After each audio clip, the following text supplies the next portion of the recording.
Hello, my name is John Reynolds. On this episode of Extraordinary Life Stories, I'm talking with Charlie Cadbury.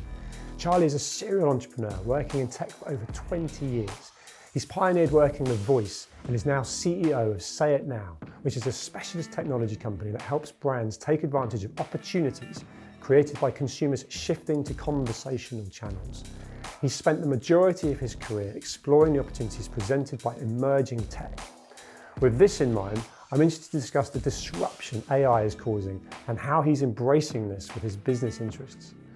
As a dad of 3, I'm keen to know how he juggles being an entrepreneur and juggling family and life, something I'm constantly striving to achieve.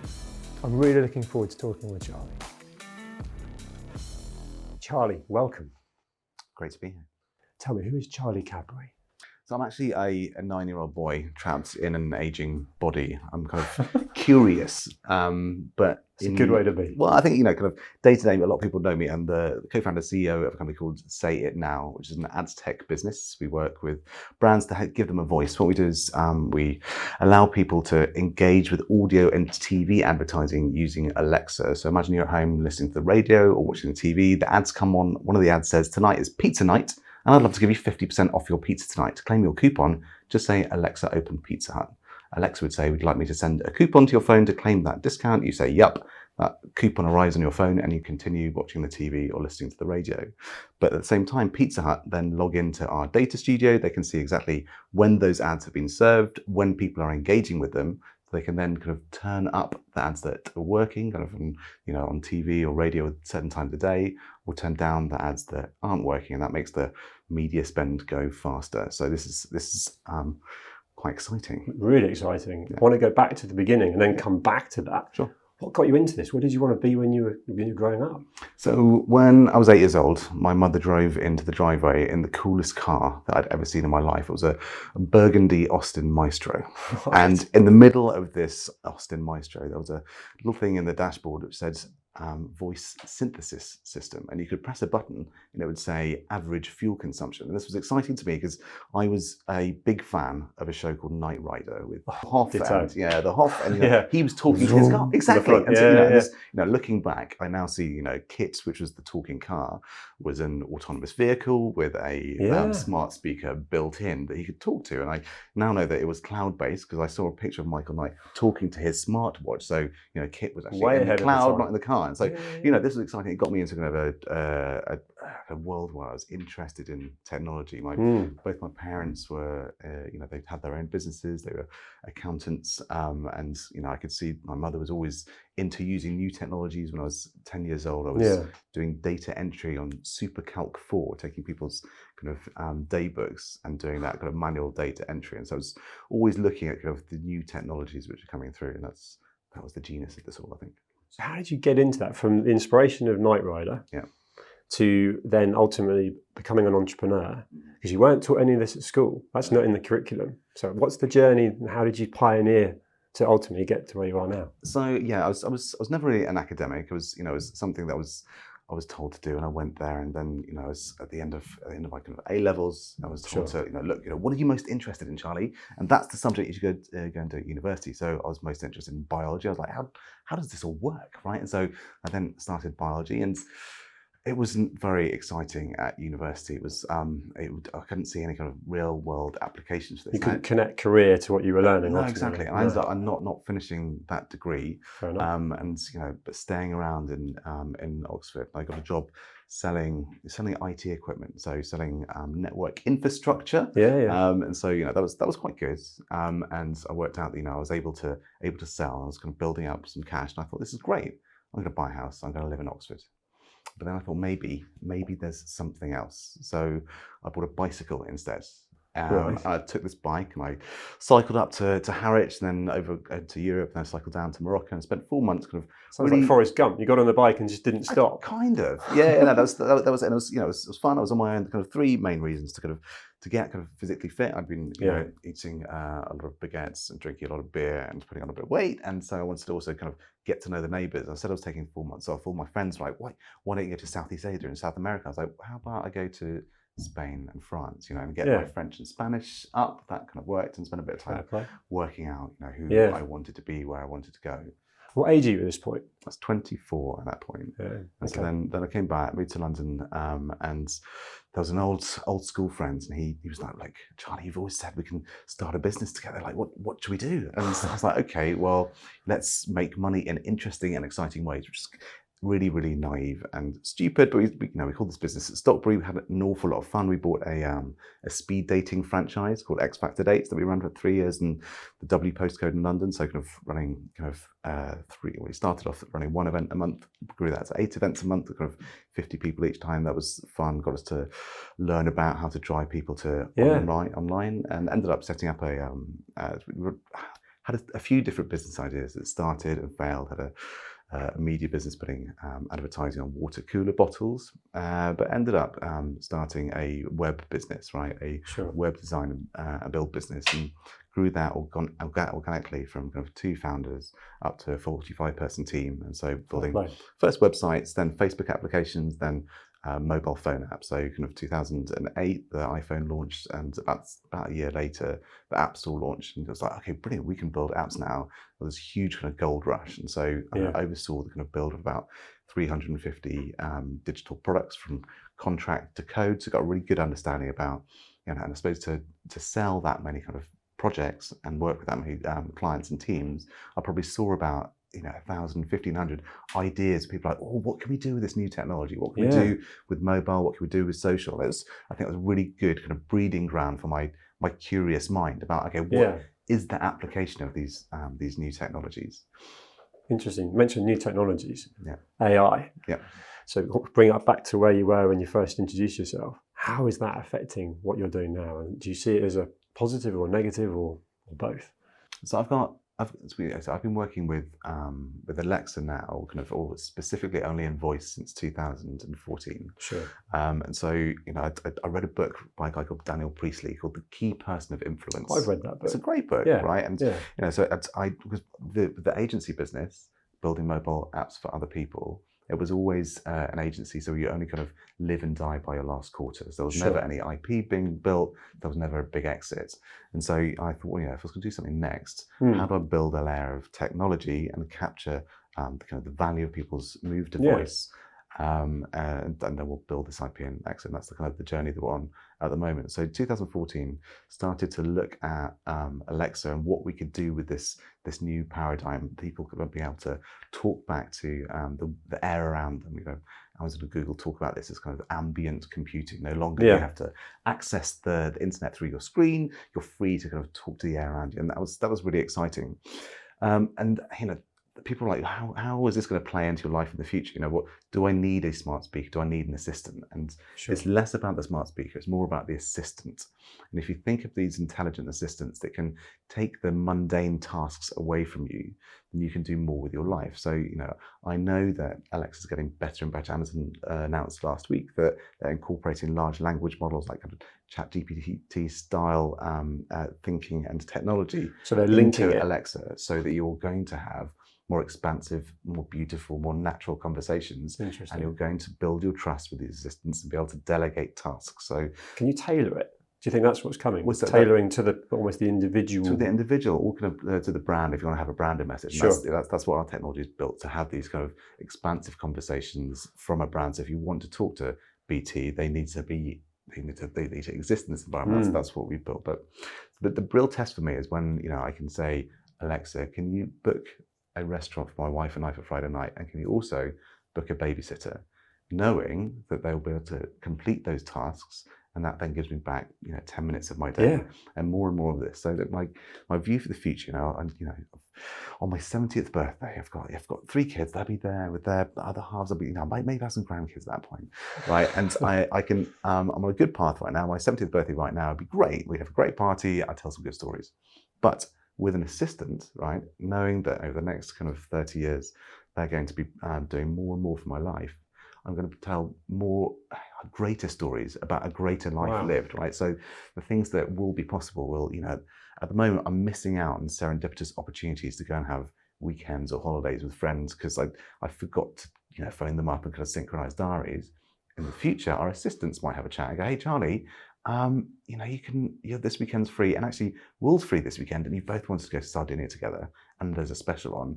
should I book that for you? I've checked, and that these kind of things will happen, and more of my life will I've become never thought of that richer. before. Yeah. And this is kind of an exciting kind of AI optimistic, Which is a view. Positive. Back to my question. I mean, that is huge. I mean, juggling family, business, life, having time to go away. I'm too busy. Yeah. Actually, if you can integrate personalised use of the AI, it's a massive benefit. It was huge, and this is stepping quite quickly now. So Meta actually just this week have released their new glasses, and you can talk to their AI. So they're bringing out an AI you can talk to, live stream to your Instagram through your glasses. This is new. Wow. Amazon last week released their kind of Alexa glasses, so you can walk around the world with access to all of your digital products and services. Your email, booking restaurants, all that, in a hands-free way, so you can just walk down the street and say, actually, look, Alexa, what meetings do I have today? Can you push that one back and send a message to this person over here?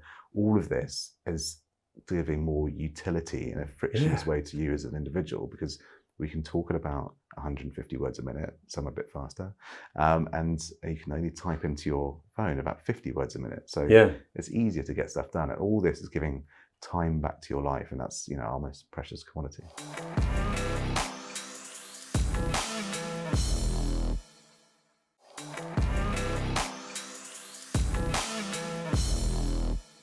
I mean, you've been, 20, 25 years as innovator in tech.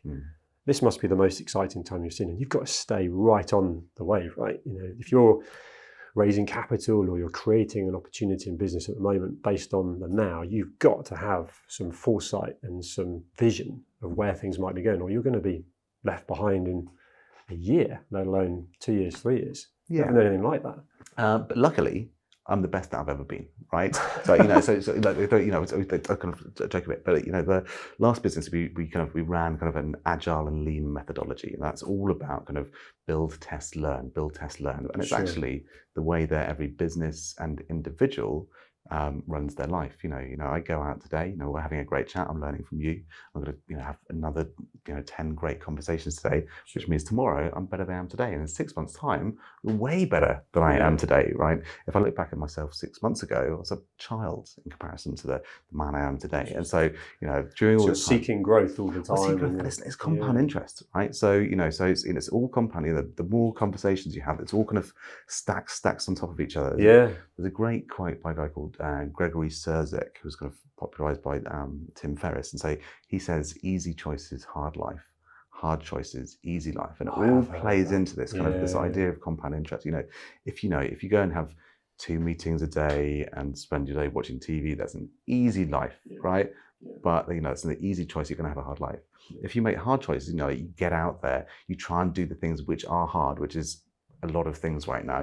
Life is hard, but you sprinkle it with fun, and it becomes hard but fun, right? That's why I kind of look at things. Then you compound interest, and all those things, whether it's kind of choosing the stairs rather than the lift, or choosing to invest and save some money rather than go to that restaurant, or going to have kind of conversations with people and try and push forward what you're trying to do, and you're learning, your curiosity. I've now kind of got a load of kind of advisors and really, really good network around me that keep me informed, and having built that, that's how we're going to stay ahead. But I'm going to do all of this way better tomorrow. I love that. I can feel the positive energy just like exuding from you. I imagine that attracts you to all sorts of positive people, and you're pulling everyone up. That growth mentality, that desire, that curiosity that you mentioned at the beginning. Well, I think it rubs off. It's rubbing off on me. For me, it attracts luck. Whenever I'm like talking the other day, oh geez, like this, that I told the story of business. I'm constantly pitching to investors. I spend like half my time kind of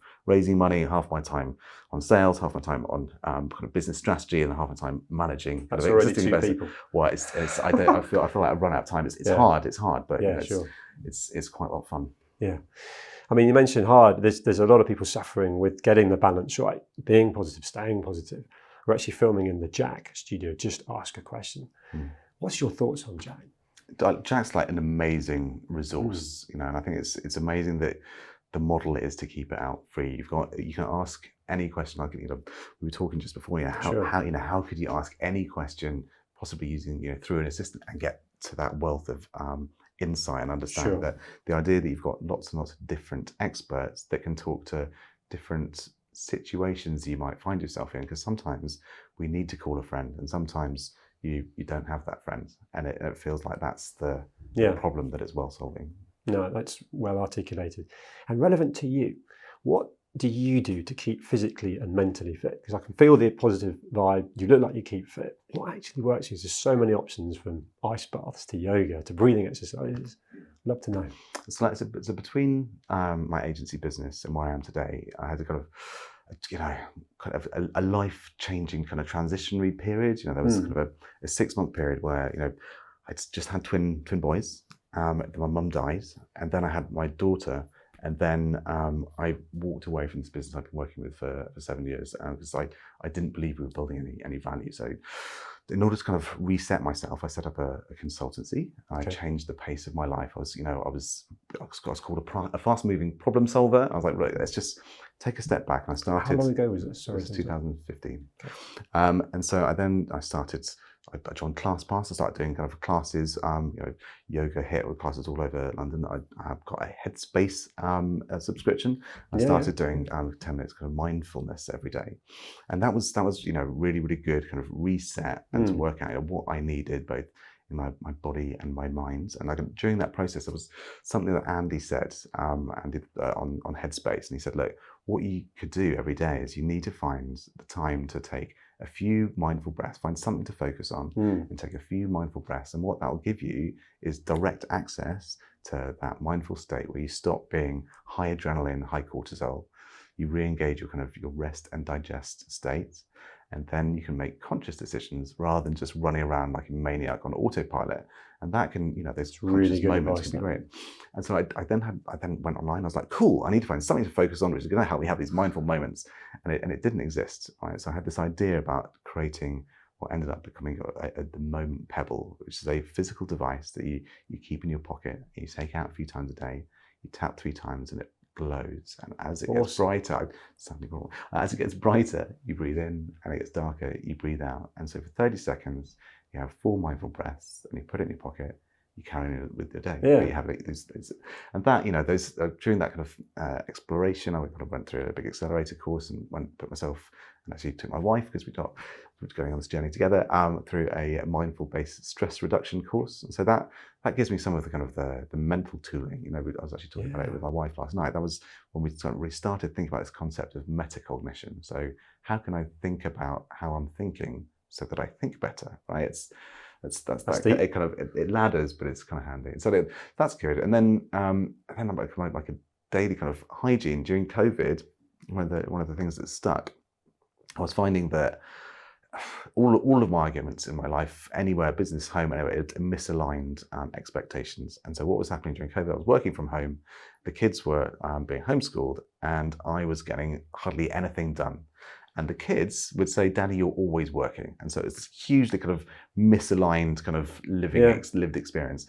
And so I was like, I need to get some more time in my life. Where is the time? Oh, it's before everyone wakes up. So I started waking up really early and going for a run, and then coming back and having what I call the golden hour. So an hour of work where there's no emails pinging in, because I'm a monkey. I like responding. What's really early? Or really early for me is just before 6 o'clock. Okay. So I know when the seasons are changing. It's getting dark right now. So just before 6 o'clock, I'm back by 6:30. I work until 7:30 in the kitchen, and I'm really, really good at kind of structuring the day at that point. It gets me ahead of the day, and I've kept that up. Do you know what? I can parallel that. And it is awesome. It just feels like you sort of won the morning, you can win the day. A bit of a cliche, but you've just got that time. You've got yourself set up, got a workout done, got some fresh air, whatever it might be.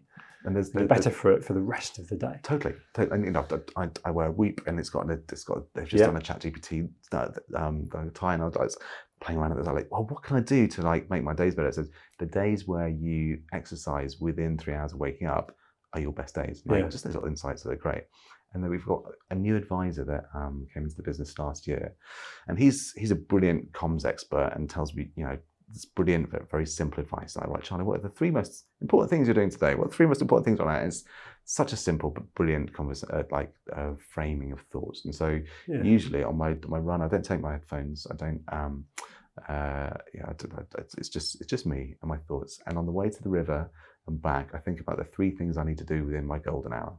All right, and then as long as I do those 3 things, it makes you think about the 100 things you've got to do and prioritize just the top 3 most impactful things. Yeah. Then I'm framed and I've got them away before 7:30, and then I now walk to work and I walk again with my phone in my pocket, looking up at the trees, cycling through my thoughts. And it's a 20-minute walk to work. And by the time I get there, I think about just the 3 most important things that I need to do that day, right? So if I only ever do 6 things a day, that's still quite good, but they're the most impactful things. Yeah. And that's how I kind of put some calm in what otherwise might be quite chaos, a messy mind. Especially because you've got different business interests going. You've got 3 kids, young kids. You're staying present. You're staying current, and actually there's a goal setting element to that as well. By setting those 3 targets, if you like. I'm interested to take you back to the other sort of more chaotic years. Did you set goals? Did you journal? Did you write things down? No, I mean, it's like, during my 20s, you think you know it all, and it turns out I didn't, right? And so, we kind of a whole load of learning by mistakes, right? Rather than learning through experience. And during that time, I put myself on an accelerator course with called the Goldman Sachs 10,000 Small Businesses, which is fantastic and transformational. And at the end of that, I was like, oh my God, that you see in Matrix, I know Kung Fu. It's like, oh, I know a little bit more about running my business. Maybe that analogy is a bit of a leap. Anyway, so that was fun. And I came out the back of that. I was like, cool, how do I learn from other people's experience rather than making my mistakes? And that's when I hired my first chairman. Hired my first chairman, and then started, to have that kind of advisors around me, really looking up for where can I get this learning from to shortcut rather than trying to make these mistakes on my own. I love that, because you're basically making the point that you tried and failed many times to be where you are now. And there's a lot of talk and a lot of people that are afraid of failure, and therefore they won't even try. You are the epitome of it sounds like just get on with it. And actually, you pivot, you learn, and that's how you ultimately keep moving, keep momentum. Yeah, but I have convictions. I hold them with a soft grip. I'm very happy to be right until I'm wrong. Right? It's like I make decisions when I'm 70% sure that they're right, which means I'm very happy that I'm wrong 30% of the times. But that means I try more, I fail more, I learn more. That's it. Sitting here now, how would you define success? It's happiness, I think. The one arbiter is how happy are you? I was having a conversation with my stepmother the other day, and I was like, look, this is ultimately a conversation about happiness. Like this is the things that you might or might not want to do. And if we have this chat in 6 months' time, we want to talk about how this might have changed your happiness, right? Because otherwise it's busyness, Yeah. That's a great answer. One thing, back to the AI conversation, deep fake, voice and video. So that's relevant to Jack's, relevant to your business. How much of a threat is that to, and by deep fake, I mean that imitation of. So, Charlie, the respected Charlie, is about to do a talk, and all of a sudden it's something awful, offensive, and so it's not you. How are you going to protect your business from that side of AI? Our business is relatively secure. We work with best of breed AI services that kind of pop into our platform. So, for example, if we've got the first part of our audio creation, we can create an audio ads on the fly. So you put in a paragraph of what you want your campaign to achieve. It then automatically spins up the script for that audio ads. It then creates the voice that it thinks you need in order to get that message across. It creates the music line and then spits out a 30-second audio ad that's good enough to go and run that campaign. But all of that is done with the right kind of copyrights and permissions. Sure.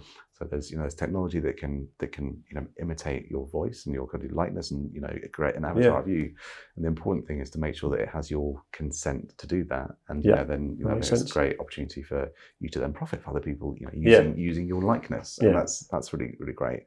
I think there's a huge opportunity for kind of nefarious actions for people to imitate what someone else is saying, and that's trying to be locked down right now. And I think that's the quite high on the priority of all the whole kind of the big major tech players, because if they lose your trust, then you won't go back and you'll swap over to another. And I think what's moving forward now is that, you know, the way that you engage with all of their own assistants. So Apple wants you to use Siri, and Google wants you to use Hey Google. Amazon wants you to use Alexa, and you know, Facebook have now brought out their Met AI, right? They want you to engage with Met. So you're going to have all these assistants to choose from.